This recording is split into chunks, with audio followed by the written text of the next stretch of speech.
प्रिय भक्तों, कर्माबाई को मारवाड़ की मीरा भी कहा जाता है। जब जब भगवान कृष्ण का उल्लेख आता है तो माँ कर्मा का नाम भी आ ही जाता है। वे भगवान की महान भक्त थी और भगवान श्री कृष्ण उनके हाथ से प्रतिदिन भोग ग्रहण कर भोग की थाली रिक्त कर देते थे। कर्माबाई का जन्म राजस्थान के नागौर जिले की मकराना तहसील के कालवा गांव में हुआ था। इस गांव में जीवन राम डूडी के घर चैत्र मास कृष्ण पक्ष की एकादशी पर एक पुत्री का जन्म हुआ। भगवान से बहुत मन्नतें मांगने के बाद इनका जन्म हुआ और उनका नाम रखा गया कर्मा। कर्मा के चेहरे पर एक अनोखी आभा रहती थी। जीवन राम स्वयं धार्मिक पुरुष एवं अनन्य कृष्ण भक्त थे। उन्होंने अपने घर में कृष्ण भगवान का मंदिर बना रखा था। वे प्रतिदिन भगवान कृष्ण की पूजा करते और भोग लगाते तथा भगवान को भोग लगाने के बाद ही भोजन ग्रहण करते। यह उनके घर का नियम था। इसी प्रकार समय बीतता गया। कर्माबाई प्रतिदिन अपने पिता को भगवान श्री कृष्ण की पूजा करते देखती, उनको भोग लगाते देखती। यही सब देखते सीखते कर्माबाई का बचपन बीत रहा था। अतः बचपन से ही उस नन्ही कर्मा में भक्ति भाव के संस्कार थे। इन्हीं संस्कारों के बीच पलते बढ़ते कर्मा 13 वर्ष की हो गई। एक बार जीवन राम को कार्तिक पूर्णिमा स्नान के लिए पुष्कर जाना था। उनकी पत्नी भी उनके साथ जा रही थी। वे कर्मा को भी साथ ले जाना चाहते थे, लेकिन एक समस्या आ गई। उनकी अनुपस्थिति में भगवान को भोग कौन लगाता। इसीलिए उन्होंने कर्मा को यह जिम्मेदारी सौंपी और बोले, पुत्री, हम दोनों पुष्कर स्नान के लिए जा रहे हैं। तुम सुबह भगवान को भोग लगाना और उसके बाद ही भोजन करना। कर्मा ने यह जिम्मेदारी सहर्ष स्वीकार कर ली। माँ पिता के तीर्थ यात्रा के लिए जाने पर कर्मा ने सुबह स्नान आदि कर बाजरे की खिचड़ी बनाई और पूजा के लिए अपने घर में बने भगवान के मंदिर के समीप आ गई। भोग की थाली भगवान के सामने रखकर हाथ जोड़कर बोली, हे प्रभु, भूख लगे तो भोग लगा हुआ है, आप भोग ग्रहण कर लेना, तब तक मैं घर के और काम कर लेती हूँ। इसके बाद कर्मा घर के काम में जुट गई। बीच बीच में वह थाली देखने आती, लेकिन भगवान श्री कृष्ण ने खिचड़ी का भोग ग्रहण नहीं किया। बहुत समय होने के बाद भी जब भगवान जी ने भोग ग्रहण नहीं किया तो कर्मा को चिंता हुई। उसने सोचा, क्या पता भगवान को खिचड़ी में स्वाद न आ रहा हो, इसीलिए वे भोग ग्रहण नहीं कर रहे हैं। कर्मा ने मन ही मन सोचा कि हो सकता है इसमें घी या गुड़ की कमी रह गई होगी। फिर जाकर उसने खिचड़ी में गुड़ व घी मिलाया और वहीं बैठ गई। लेकिन भगवान ने फिर भी भोग ग्रहण नहीं किया। तब मायूस होकर कर्मा ने कहा, हे प्रभु, आप भोग ग्रहण कर लीजिए। माँ बापू पुष्कर नहाने गए हैं, आपको भोग लगाने के लिए अभी कुछ दिन वे नहीं आएंगे। आपको भोग लगाने की जिम्मेदारी मुझे दी गई है, इसलिए आपको भोग लगाने के बाद ही मैं भोजन ग्रहण करूंगी। कुछ क्षण बाद भगवान ने फिर भी भोग ग्रहण नहीं किया। फिर कर्माबाई भगवान श्री कृष्ण से शिकायत करते हुए बोली, हे प्रभु, माँ पिताजी जब आपको भोग लगाते हैं तब तो आप भोग ग्रहण कर लेते हैं, फिर आज क्यों भूखे बैठे हैं? इतनी देर हो गई है, खुद भी भूखे बैठे हैं और मुझे भी भूखा रखा है। यह सब बोलकर कर्माबाई भगवान के भोग ग्रहण करने की प्रतीक्षा करने लगी। परंतु अब तो सुबह से दोपहर, दोपहर से शाम हो चली। भूखी कर्मा अब मायूस हो गई और दुखी होकर रोते हुए बोली, हे भगवान जी, आप भोग ग्रहण कर लीजिए, अन्यथा मैं भी भूखी ही रहूंगी। अंततः कान्हा की मूर्ति से आवाज आई। कान्हा बोले, कर्मा, तुमने पट तो बंद किया ही नहीं, तो मैं भोग ग्रहण कैसे करूं? यह सुनकर कर्मा ने पट खींचकर ओट कर दी। भगवान श्री कृष्ण ने खिचड़ी का भोग ग्रहण किया और थाली पूरी खाली हो गई। कर्मा बाई ने पलटकर देखा तो भोग की थाली में भोग रिक्त हो चुका था। तब कर्मा बोली, भगवान, इतनी सी बात थी तो पहले बता देते, खुद भी भूखे बैठे और मुझे भी भूखा बैठाए रखा। इसके बाद कर्मा ने भी खिचड़ी खाई। अब तो प्रतिदिन कर्मा बाई खिचड़ी बनाती और कान्हा जी भी प्रतिदिन भोग ग्रहण करने आते। इसी बीच कर्मा बाई ने सोचा कि सबसे पहले कान्हा जी को भोग लगा देना चाहिए, क्या पता उन्हें जल्दी भूख लग जाती हो। कर्मा मन ही मन विचार करने लगी, हो सकता है घर की साफ सफाई नहाने धोने के कारण भगवान के भोग में देर हो जाती हो। फिर क्या था, वह सबसे पहले उठकर बिना किसी कार्य को पूरा करे भोग बनाती और प्रभु को भोग लगा देती। फिर कर्मा बाई अपने दिन भर के कार्य करती। कुछ दिनों बाद उनके माँ बापू तीर्थ से लौट आए। आते ही पिता ने अपनी लाडली पुत्री से पूछा, पुत्री तुमने किसी भी दिन भगवान को भूखा तो नहीं रखा? कर्मा बोली, नहीं पिताजी, मैंने भगवान जी को प्रतिदिन भोग लगाया। फिर कर्मा बाई की माता किसी काम से रसोई घर में गई तो उन्होंने देखा कि जाते समय तो गुड़ का मटका पूरा भरा हुआ था, अब खाली कैसे हो गया। उन्होंने कर्मा को बुलाया और पूछा, पुत्री गुड़ कहाँ है? कर्मा ने बताया कि रोज भगवान कृष्ण उसके पास आते और खिचड़ी का भोग ग्रहण करते थे, कहीं मिठास कम ना हो जाए, इसीलिए खिचड़ी में गुड़ ज्यादा डाल दिया करती थी। कर्मा बाई ने कहा, कान्हा जी ने बहुत देर तक खिचड़ी का भोग ग्रहण ही नहीं किया था, फिर पट बंद करने पर किया। यह सुनकर कर्मा के माता पिता चकित रह गए। वे जिन ईश्वर के आशीर्वाद प्राप्त करने हेतु इतनी दूर पुष्कर यात्रा पर गए थे, जिन्हें पाने के लिए लोग न जाने क्या क्या करते हैं, वे भगवान उनकी बेटी के हाथ से उनके घर में खिचड़ी का भोग ग्रहण करते हैं, यह कैसे संभव है। उन्होंने सोचा कि हमारी बेटी बावली तो नहीं हो गई। यह भी सोच लिया कि क्या पता कर्मा ने खुद ही पूरा गुड़ खा लिया हो। इस बात पर कर्मा ने कहा, अगर आपको यकीन नहीं है तो कल प्रातः आप दोनों देख लीजिएगा, मैं खुद भगवान को भोग लगाऊंगी। यह सब सुनकर कर्मा के माता पिता रात भर सो नहीं पाए। अगले दिन कर्मा ने खिचड़ी बनाई और मंदिर में भोग की थाली रखकर पट बंद कर दिया और बोला, हे भगवान जी, मेरे माँ बापू नहीं मान रहे कि मैंने आपको भोग खिलाया है, अब आप यह भोग खाकर स्वयं सिद्ध कीजिए। ऐसा कभी हो नहीं सकता कि सच्चे भक्त की पुकार सुनकर भगवान ना आए। भगवान को आना ही पड़ा। जब पट खुला तो जीवन राम और उनकी पत्नी आश्चर्यचकित थे कि भोग की थाली में भोग बचा ही नहीं है। फिर कर्मा का जीवन प्रतिदिन भोग लगाते ही निकला। कुछ सालों बाद जब कर्मा के माता पिता का निधन हो गया तो कर्मा बाई अपने कान्हा की मूर्ति साथ लेकर तीर्थ यात्रा के लिए निकल पड़ी, परंतु भगवान की कृपा से उन्हें हर दिन खिचड़ी बनाने के संसाधन मिल ही जाते और वे प्रतिदिन कान्हा को भोग लगाती तथा तीर्थ यात्रा करती हुई देवी कर्मा भगवान जगन्नाथ की नगरी पहुंची। उन्होंने वहीं रहने का मन बना लिया। वहां भी रोज भगवान को खिचड़ी का भोग लगाती। भगवान भी प्रतिदिन उनके भोग को ग्रहण करते। जिस दिन उन्होंने पहली बार जगन्नाथपुरी में खिचड़ी बनाई, उसी दिन उसके पास से जा रहे एक बालक ने उनसे कहा, माता, घी की बहुत अच्छी सुगंध आ रही है, क्या भोजन बचा है?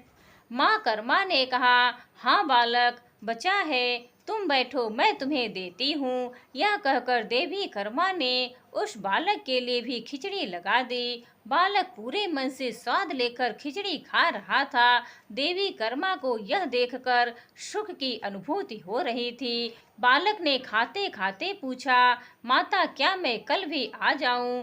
तो क्या आप मुझे खिचड़ी खिलाओगी? यह सुनकर देवी कर्मा मुस्कुराई और बोली, हाँ पुत्र, तुम प्रतिदिन आओगे तो मैं प्रतिदिन तुम्हें खिचड़ी खिलाऊंगी। यह सुनकर बालक प्रसन्न हुआ और प्रतिदिन देवी कर्मा के पास खिचड़ी खाने आया करता। एक दिन की बात है, सूर्य उदय होने के बाद माता कर्मा स्नान करने के लिए जा रही थी। जाते समय एक साधु मिले और उन्होंने कहा, माता, देखने में तो आप भक्त प्रतीत होती हैं, कहाँ जा रही हो? माता ने कहा, मैं स्नान करने जा रही हूँ। साधु ने बोला, इस समय स्नान? एक भक्त को तो ब्रह्म मुहूर्त में ही स्नान आदि कर लेना चाहिए। माता बोली, महाराज उठ तो मैं जल्दी जाती हूँ, पर ठाकुर जी को भोग लगाने में देरी हो जाती है। साधु बोले, हे देवी, आप बहुत धार्मिक महिला हैं, भगवान को प्रतिदिन भोग लगाकर ही भोजन ग्रहण करती हैं, परंतु इन सब के भी नियम होते हैं। आपको बिना नहाए ऐसा नहीं करना चाहिए। आप तो भगवान की परम भक्त हो। हे देवी, प्रतिदिन साफ सफाई करने के बाद नहा धोकर ही भगवान को भोग लगाया करो। यह सुनकर देवी कर्मा ने उनको हाथ जोड़कर प्रणाम किया और कहा, जी महाराज जी, आप जैसा कह रहे हैं मैं वैसा ही करूंगी। मैं इस बात से अनभिज्ञ थी। फिर साधु बाबा वहां से चले गए। अगले दिन से देवी कर्मा साधु की आज्ञा का पालन करते हुए साफ सफाई से और नहा धोकर भोग बनाने लगी। परंतु अब भोग लगाने में देरी हो जाती और जब तक भोग नहीं लगता उस बालक को भी भोजन नहीं मिलता। बालक आकर माता से कहता, माता देर हो रही है, भूख लगी है, भोजन दो। माता कहती, थोड़ी देर रुक जा छोरे, मैं भोजन दे रही हूँ। बालक जल्दी जल्दी खाकर भाग जाता।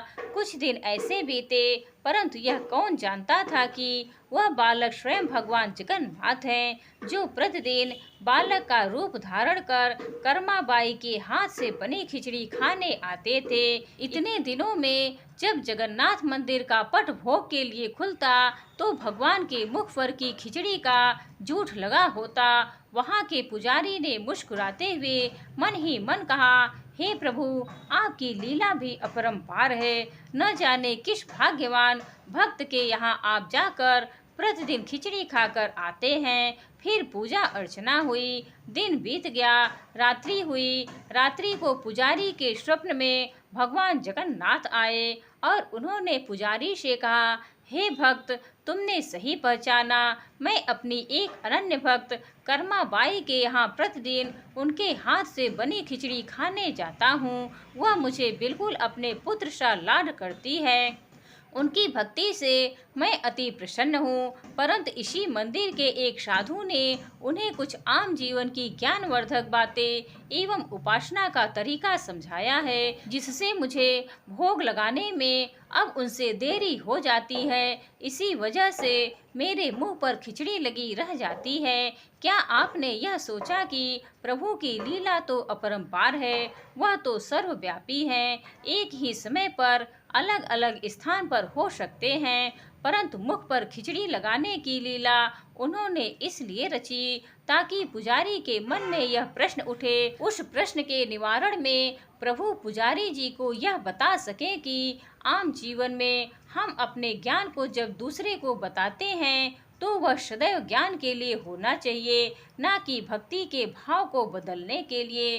क्योंकि सांसारिक जीवन के लिए ज्ञान आवश्यक है और ज्ञान महत्वपूर्ण है, परंतु जहाँ भक्ति होती है वहाँ ज्ञान का कोई काम नहीं है। भक्ति में भक्त अपने प्रभु के प्रेम में डूबा रहता है। उपासना के कई तरीके हैं, जितने भक्त उपासना के उतने ही तरीके। जब ईश्वर ने ही उपासना के तरीकों पर प्रश्न नहीं उठाया तो किसी को भी किसी और की भक्ति पर प्रश्न नहीं उठाना चाहिए। जो महिला प्रभु को बिना नहाए खाना देती है उसका भाव सिर्फ इतना था कि मेरे प्रभु को जल्दी खाना मिल जाए, वह भूखे ना रह जाएं, और यह प्रेम भाव प्रभु के लिए हर नियम से ऊपर था। इन बातों को सुनकर पुजारी जी ने साधु बाबा को बुलवाकर यह बात कही। साधु बाबा को भी अपनी गलती का एहसास हुआ कि वह भगवान और भक्त के बीच आ रहे थे और उन्होंने बिना समय गवाए माता कर्मा के पास जाकर कहा कि हे देवी, आप जैसे प्रभु को पहले भोग लगाती थी वैसे ही लगाइए। मैं आपकी भक्ति नहीं समझ पाया, इसलिए मुझे क्षमा करें। देवी कर्मा ने कहा, जी ठीक है, मैं कल से फिर से उसी समय पर वैसे ही भोग लगाऊंगी। माता कर्मा ने फिर उसी तरीके से भोग लगाना शुरू कर दिया। और भगवान के मुख पर खिचड़ी का जूठ अब नहीं लगा रहता। ऐसे ही कई वर्ष बीत गए। एक दिन पुजारी ने देखा भगवान जगन्नाथ की आंखों से आंसू बह रहे हैं और वह भोग ग्रहण नहीं कर रहे हैं। तब उन्होंने मन ही मन भगवान से पूछा, हे प्रभु, ऐसा कौन सा अपराध हुआ हमसे कि आपने भोग ग्रहण नहीं किया और आपकी आंखों से आंसू भी बह रहे हैं। प्रभु, यदि हमसे कोई अपराध हुआ है तो हमें क्षमा करें और भोग ग्रहण करें। आपके भक्तजन प्रसाद के लिए प्रतीक्षा कर रहे हैं। फिर क्या था, भक्त वत्सल प्रभु ने प्रसाद ग्रहण कर लिया। फिर स्वप्न में भगवान बोले, पुजारी जी, आज मेरी माँ कर्माबाई इस लोक को छोड़कर मेरे निज लोक को विदा हो गई हैं। अब मुझे कौन खिचड़ी बनाकर खिलाएगा और कौन मुझे अपने बेटे की तरह लाड करेगा। अगले दिन पुजारी ने कहा, प्रभु, माँ की कमी को तो कोई भी पूरा नहीं कर सकता, परंतु माता कर्मा द्वारा प्रतिदिन आपको लगाया जाने वाला खिचड़ी का यह भोग उन 56 भोगों से सर्वप्रथम पहले दिया जाएगा। यह प्रथा अनंत काल तक चलती रहेगी। इस प्रकार आज भी जगन्नाथ भगवान को खिचड़ी का भोग सबसे पहले लगाया जाता है। उसी दिन से भगवान जगन्नाथ के भोग में कर्माबाई की खिचड़ी भी चढ़ने लगी। यह थी भक्त कर्माबाई की कथा और उनके खिचड़ी से जुड़ी प्रभु की लीला। एक बार प्रेम से बोलिए, भगवान श्री जगन्नाथ जी महाराज की जय।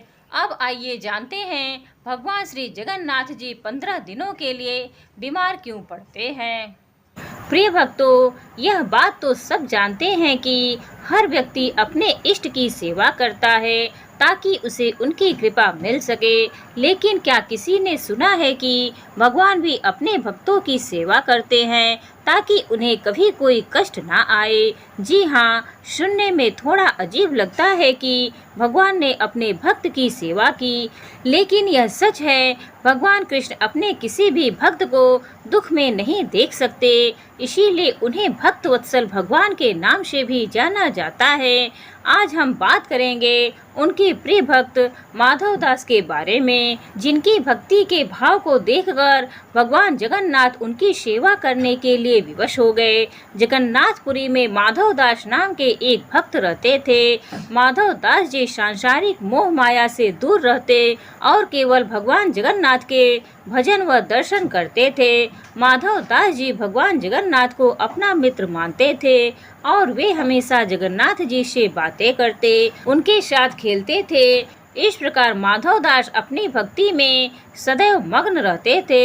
एक बार ऐसा समय आया जब माधव दास जी को अतिसार यानी उल्टी दस्त का रोग हो गया, जिनकी वजह से वह इतने दुर्बल हो गए कि उनसे उठना बैठना भी नहीं हो रहा था। उनकी इस हालत को देखकर आसपास के लोग उनकी सेवा करने को आते, लेकिन माधव दास उनसे कह देते कि मेरे तो एक जगन्नाथ ही हैं, वही मेरी रक्षा करेंगे। ऐसा करते करते जब रोग बहुत बढ़ गया, तब भगवान से भी अपने भक्त की हालत देखी नहीं गई और वे स्वयं सेवक बनकर उनके घर पहुँचे और माधव दास जी से कहने लगे, क्या हम आपकी सेवा कर दें। माधव दास का रोग इतना बढ़ गया था कि उन्हें पता भी नहीं रहता वे कब मल मूत्र त्याग देते थे और वैसे ही गंदे वस्त्र में पड़े रहते। अपने भक्त की यह दशा भगवान से देखी नहीं गई और वे स्वयं माधव दास के वस्त्रों को अपने हाथों से साफ करते। इसके बाद भगवान माधव दास के पूरे शरीर को साफ किया करते, उन्हें स्वच्छ रखते थे। कुछ समय बाद जब माधव दास की चेतना वापस आई तो वे तुरंत ही भगवान जगन्नाथ जी को पहचान गए और कहने लगे, मेरे प्रभु मेरी रक्षा के लिए स्वयं आ गए। माधव दास ने भगवान से पूछा, प्रभु आप तो त्रिभुवन के स्वामी हैं, तो फिर मेरी सेवा क्यों कर रहे हैं। यदि आप चाहें तो मेरे रोग को पल भर में ही दूर कर सकते हैं, तो प्रभु यह सब आपको नहीं करना पड़ता। भगवान ने कहा, हे माधव, मुझसे मेरे प्यारे भक्तों का कष्ट नहीं सहा जाता, इसीलिए मैंने यहाँ आकर तुम्हारी सेवा की। जो नियति में लिखा हो उसे भोगना तो अवश्य होता है, इसीलिए मैंने तुम्हें ठीक नहीं किया। यदि मैं अभी तुम्हारे रोग को ठीक कर दूं, तो तुम्हें यह भोगने के लिए पुनः जन्म लेना होगा। मैं नहीं चाहता कि मेरे भक्त को एक प्रारब्ध के कारण पुनः जन्म लेना पड़े, लेकिन यदि फिर भी तुम कहते हो तो मैं अपने भक्त की बात नहीं टाल सकता। हे माधव, अभी तुम्हारे प्रारब्ध के 15 दिन का रोग शेष बचा है, इसीलिए अब यह 15 दिन का रोग मैं तुमसे ले लेता हूँ। इस प्रकार भगवान ने 15 दिन के रोग को अपने ऊपर ले लिया और अपने भक्त की रक्षा की। तब से भगवान जगन्नाथ जी साल में एक बार बीमार पड़ते हैं और इसीलिए हर वर्ष उन्हें स्नान कराया जाता है। 15 दिन के लिए मंदिर में पट बंद कर दिए जाते हैं। भगवान को 56 भोग नहीं खिलाया जाता, बीमार होने के कारण परहेज किया जाता है। इन 15 दिनों में जगन्नाथ भगवान को काढ़ा पिलाया जाता है और उनकी सेवा की जाती है, जिससे वे जल्दी ठीक हो जाएं और अपने भक्तों को दर्शन दे सकें। अपने भक्तों का जीवन सुखमय बनाने के लिए भगवान ने रोग को अपने ऊपर ले लिया। ऐसे हैं हमारे भक्त वत्सल भगवान जगन्नाथ जी। भगवान वेद व्यास जी ही मानो माधव दास जी के रूप में इस संसार में प्रकट हुए थे। भगवान के दर्शन पूजन लीला गान में जो जय जय शब्द बोला जाता है, वह माधव दास जी ने ही सबसे पहले संसार में प्रचलित किया। माधव दास जी के इष्ट भगवान जगन्नाथ जी थे। पत्नी के परलोक सिधारने पर माधव दास जी ने बैराग ले लिया। माधव दास जगन्नाथपुरी के समुद्र के किनारे एक स्थान पर भगवान के ध्यान में पड़े रहते, न अन्न जल की चिंता और न ही गर्मी सर्दी की परवाह। इस प्रकार एक बार जब बिना अन्न जल के कई दिन बीत गए, तब दयालु भगवान जगन्नाथ से अपने भक्त माधव दास की दशा देखी नहीं गई। उन्होंने लक्ष्मी जी को आज्ञा दी कि सोने के थाल में पकवान सजाकर मेरे भक्त माधव के पास पहुंचा दे। भगवान की आज्ञा के अनुसार लक्ष्मी जी स्वर्ण थाल में सुस्वादु पकवान सजाकर माधव दास जी के पास रख आए। जब माधव दास का ध्यान समाप्त हुआ, तब वे भोजन का थाल देखकर रोने लगे कि मेरे कारण मेरे प्रभु ने इतना कष्ट सहन किया। भगवान का भोग लगाकर उन्होंने प्रसाद ग्रहण किया, थाल साफ करके एक ओर रख दिया और फिर ध्यान मग्न हो गए। उधर जब मंदिर के पट खुले, तो पुजारियों ने भगवान के भोग का एक सोने का थाल कम पाया। जगन्नाथपुरी में सबकी तलाशी होने लगी। स्वर्ण थाल को ढूंढते हुए पुजारी लोग माधव दास के पास आए। वहां पर सोने का थाल रखा देखकर उन्होंने माधव दास को चोर समझ लिया और लगे चाबुक मारने। रात्रि में भगवान जगन्नाथ ने पुजारियों को स्वप्न में कहा, मैंने माधव की चोट अपने ऊपर ले ली, अब तुम लोगों का मैं अनिष्ट करूंगा, नहीं तो उनके चरणों में पड़कर अपने अपराध क्षमा करवा लो। पुजारीगण माधव दास के पास जाकर उनके चरणों में गिर पड़े और अपने अपराध के लिए क्षमा मांगी। नवनीत हृदय संत ने उन्हें क्षमा कर अभय प्रदान कर दिया। अब आइए श्रवण करते हैं भगवान जगन्नाथ और भक्त माधव दास जी की एक अनोखी कथा। जगन्नाथपुरी में वास करते हुए संत माधव दास जी नित्य शाम को सागर किनारे भ्रमण पर जाते थे। माधव दास जी भगवान श्री कृष्ण के प्रति सखा रूप का भाव रखते थे। प्रभु भी नित्य शाम को माधव जी के साथ बैठकर खूब बातें किया करते थे। एक दिन प्रभु आए। माधव दास ने देखा प्रभु बहुत उदास हैं। माधव दास ने पूछा, प्रभु आप उदास क्यों हैं? प्रभु ने कहा, माधव दास बहुत दिन हो गए चोरी नहीं की। माधव दास जी ने कहा, अरे अभी यह आदत छोड़ो, बचपन की बात थी। प्रभु बोले, हाँ वह तो ठीक है, पर जिसकी जो आदत पड़ी है वह वही करेगा। माधव दास जी ने प्रभु को बहुत समझाया, पर प्रभु नहीं माने। अंततः माधव दास जी ने कहा, इतनी ही पड़ी है तो चोरी कर ही लो। प्रभु बोले, कर तो ले, लेकिन सखा नहीं है। वृंदावन में तो बहुत सखा थे, पर यहाँ कोई नहीं है। एक तुम ही हो माधव दास, तुम ही चलो। माधव दास जी ने कहा, कहाँ प्रभु? भगवान बोले, चोरी करने। माधव दास जी बोले, अरे प्रभु, हमें चोरी करना नहीं आता, हमने जिंदगी भर भजन किया है। प्रभु बोले, मन बनाओ, चोरी करना हम सिखा देंगे। चोरी में थोड़ी फुर्ती रखनी चाहिए, और क्या। प्रभु ने जैसे तैसे माधव दास जी को चोरी के लिए तैयार किया। माधव दास जी ने कहा, प्रभु चलो चलते हैं चोरी करने, लेकिन जाना कहाँ है? प्रभु ने कहा, जगन्नाथपुरी के राजा के बगीचे में बड़े सुंदर कटहल के फल लगे हैं, पर यहाँ भेजते नहीं हैं। माधव दास जी बोले, चोरी करने की क्या जरूरत है? राजा साहब हमारे शिष्य हैं, हम कल जाकर उनसे कहेंगे और आपके लिए कटहल ले आएंगे। भगवान बोले, ऐसे नहीं, चोरी करके पाने का आनंद अलग होता है। प्रभु और माधव दास जी चोरी करने के लिए राजा के बगीचे में चल दिए। प्रभु ने माधव दास जी से कहा, धीरे धीरे बोलना। माधव दास जी को चोरी का कोई अभ्यास नहीं था। जैसे ही दोनों एक कटहल के बगीचे के पास पहुँचे, प्रभु ने माधव दास जी से कहा, कटहल के पेड़ के ऊपर चढ़ जाओ, तुम ऊपर से कटहल गिराना, नीचे हम ले लेंगे। अब माधव दास जी जोर से बोले, कन्हैया इस पेड़ पर चढ़े या उस पेड़ पर। इतने में बगीचे का माली जाग गया। उसने सुना और कहा, मैं बताता हूँ किस पेड़ पर चढ़ना है, अभी आता हूँ। भगवान ने कहा, मैंने कहा था धीरे धीरे बोलना, जोर से नहीं बोलना। माधव दास बोले, अच्छा ठीक है प्रभु। बगीचे का मालिक आया, तब तक माधव दास जी और प्रभु जी एक पेड़ के पीछे छिप गए और माली पुनः सो गया। पुनः प्रभु ने माधव दास जी से कहा, इस पेड़ पर चढ़ो और धीरे धीरे बोलना। माधव दास जी पेड़ के ऊपर चढ़ गए। भगवान ने कहा, ऊपर से कटहल तोड़कर गिराना, नीचे हम पकड़ लेंगे। माधव दास जी ने जोर से पूछा, प्रभु यह वाला या यह वाला? आवाज सुनकर बगीचे का मालिक पुनः जाग गया और डंडा लेकर आया। इतने में भगवान अंतर ध्यान हो गए। माधव दास जी पेड़ से उतरने लगे।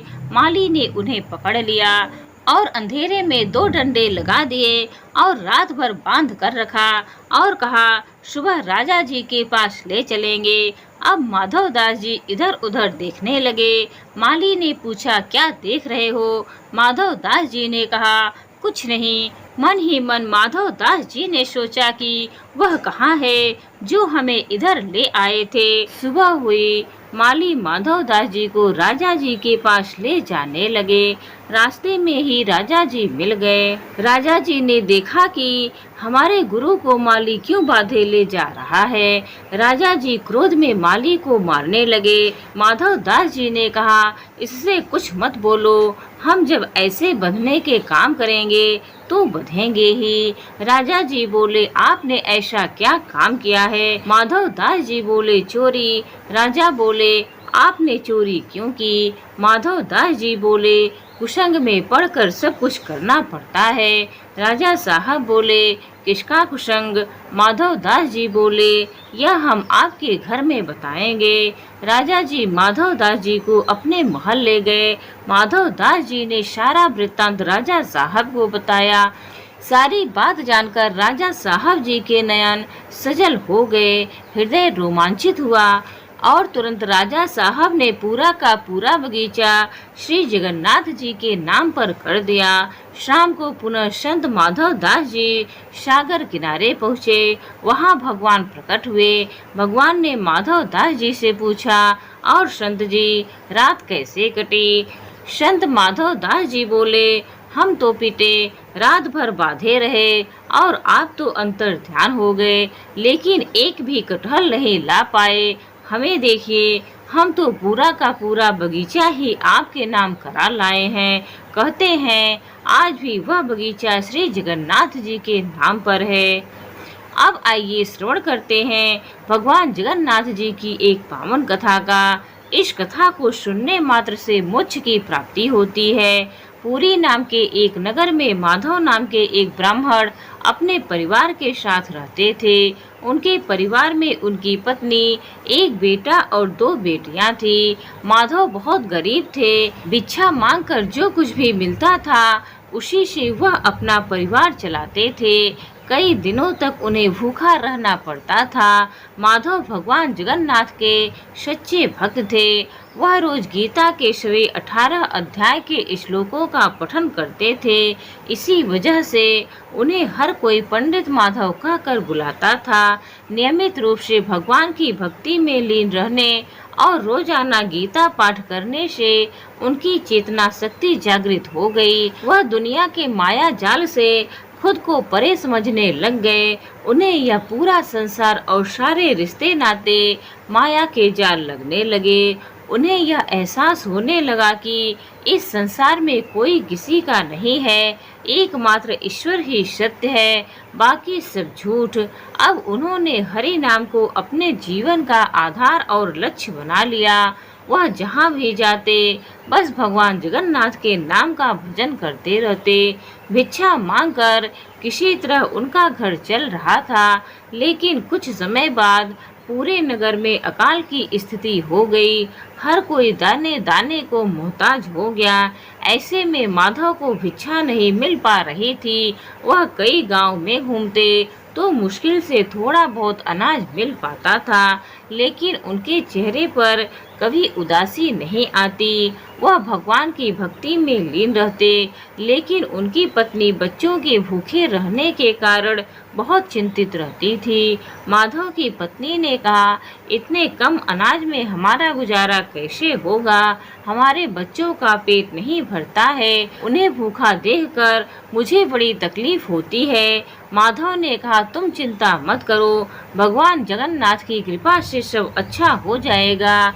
उन पर विश्वास करो। पत्नी झल्ला कर चली जाती और माधव भगवान की भक्ति में लीन हो जाते। एक दिन वह सुबह सुबह नहा धोकर गीता का पाठ कर रहे थे। कुछ श्लोक पढ़ने के बाद उनके शरीर के सभी अंग पुलकित होने लगे। तभी उनकी पत्नी आकर उनसे कहने लगी, आज घर में अनाज का एक दाना भी नहीं है, आप जाकर कहीं से कुछ लेकर आइए। आज फिर से हमें भूखा रहना पड़ेगा। हम तो फिर भी किसी तरह भूखे रह लेंगे, लेकिन बच्चों को हमेशा भूखा कैसे रखें? तुम व्यर्थ की चिंता मत करो, भगवान नारायण ही हमारी देखभाल करेंगे। उनकी कृपा रही तो हमें भूखा नहीं रहना होगा। मैंने तुम्हें कई बार कहा है, उन पर विश्वास करो। माधव की पत्नी गुस्से से बोली, सिर्फ भगवान की भक्ति करने से कुछ नहीं होता है, मेहनत भी करनी पड़ती है। आप घर में बैठकर गीता पढ़ते रहेंगे तो हमें रोटी कौन देगा? गुस्से में आकर वह काफी कुछ बोलने लगी और माधव चुपचाप सुनते रहे। फिर वह एक श्लोक पढ़ने लगे जिसका अर्थ था, जो मेरे दिव्य स्वरूप को ध्यान में रखकर पूजा करते हैं, मैं उनकी हर आवश्यकता को पूरा करता हूँ और अपने भक्त की हर इच्छा की पूर्ति करता हूँ। माधव की पत्नी ने कहा, यह तो द्वापर युग की बात है, लेकिन क्या इस घोर कलयुग में भगवान जगन्नाथ आपके लिए भोजन भेज देंगे? अगर आपने भौतिक वस्तुओं का त्याग नहीं किया तो आप बेवजह भूखे रहकर अपने और अपने परिवार की मौत का कारण बनेंगे। पत्नी से इस तरह की बातें सुनकर माधव क्रोधित हो गए। उनकी पत्नी पहले से ही गुस्से में थी। ऐसे में उसने ताल पत्र पर लिखे श्लोक के ऊपर 3 लाइन खींच दी। पत्नी के इस व्यवहार से माधव के क्रोध का ठिकाना नहीं रहा। भक्त के सामने उसके भगवान की अवहेलना सहन नहीं की जा सकती। इसीलिए क्रोधित और दुखी मानव अपने गीता को लेकर भिक्षाटन के लिए निकल गए। अपनी प्रिय भागवत गीता की ऐसी हालत से वह मन ही मन अत्यंत दुखी थे। उन्होंने कहा, हे भगवान, मुझे क्षमा कर दीजिए। आज मेरी वजह से इस गीता की यह हालत हुई है। मैं अपने आप को कैसे क्षमा करूं? माधव बिलख बिलख कर रो रहे थे। उनकी ऐसी हालत देखकर भगवान को उन पर दया आ गई। भगवान जगन्नाथ ने बालक का वेश धारण कर लिया और एक बड़े बर्तन में तरह तरह के भोज्य पदार्थ अनाज और द्रव्य लेकर माधव के घर पर जा पहुँचे और बाहर खड़े होकर आवाज लगाई, घर में कोई है? बालक की आवाज सुनकर माधव की पत्नी बाहर आई। यह सब तुम्हारे पति ने भेजा है, इसे ले जाओ, मुझे कहीं और जाना है, मेरे पास बहुत सारे काम है। यह सब देखकर ब्राह्मण पत्नी को बहुत आश्चर्य हो रहा था। उसके मुख से एक भी शब्द नहीं निकल रहे थे। उसने मन ही मन सोचा, नगर में भूखमरी फैली हुई है, ऐसे हालत में इतने सारे अनाज और भोजन कोई कैसे दे सकता है। वह सोचने को मजबूर हो गई थी कि तभी उसकी नजर बालक के मुख पर गई। अरे यह क्या, तुम्हारे मुख से तो खून निकल रहा है। तुम व्यर्थ की चिंता मत करो माता, मेरे एक मित्र से थोड़ी सी लड़ाई हो गई है, उसी वजह से मेरा जीव थोड़ा सा कट गया है, यह थोड़ी देर में ठीक हो जाएगा। अनाज से भरा बर्तन देकर वह बालक अदृश्य हो गया, जिससे ब्राह्मण पत्नी और ज्यादा आश्चर्यचकित हो गई। उन्हें कुछ समझ में नहीं आ रहा था कि यह सब क्या हो रहा है। कुछ देर बाद माधव घर लौटे तो उन्हें तुलसी और चंदन की अद्भुत खुशबू आ रही थी। उनका पूरा घर खाद्य सामग्री से भरा था। घर में ढेर सारे अनाज और द्रव्य नजर आ रहे थे, जिसे देखकर वह आश्चर्यचकित हो गए। तब उन्होंने अपनी पत्नी से इस बारे में पूछा तो उन्होंने बालक की सारी बात बताई। क्या इसका मतलब वह साक्षात भगवान जगन्नाथ थे? वे स्वयं यहाँ आए थे। माधव के आनंद का ठिकाना नहीं रहा, वह खुशी से नाच रहे थे। उनकी पत्नी भी अब समझ चुकी थी कि वह कोई और नहीं बल्कि स्वयं भगवान जगन्नाथ थे। उन्हें अपनी गलती पर पछतावा हो रहा था। दोनों पति पत्नी ने भगवान से माफी मांगी। अब उनकी पत्नी भी भगवान जगन्नाथ की परम भक्त बन गई। आगे उनका जीवन सुखमय व्यतीत हुआ। वह दोनों भगवान की भक्ति में लीन रहे। प्रिय भक्तों, उम्मीद है आज की यह कहानी आप सभी को पसंद आई होगी। हर हर महादेव।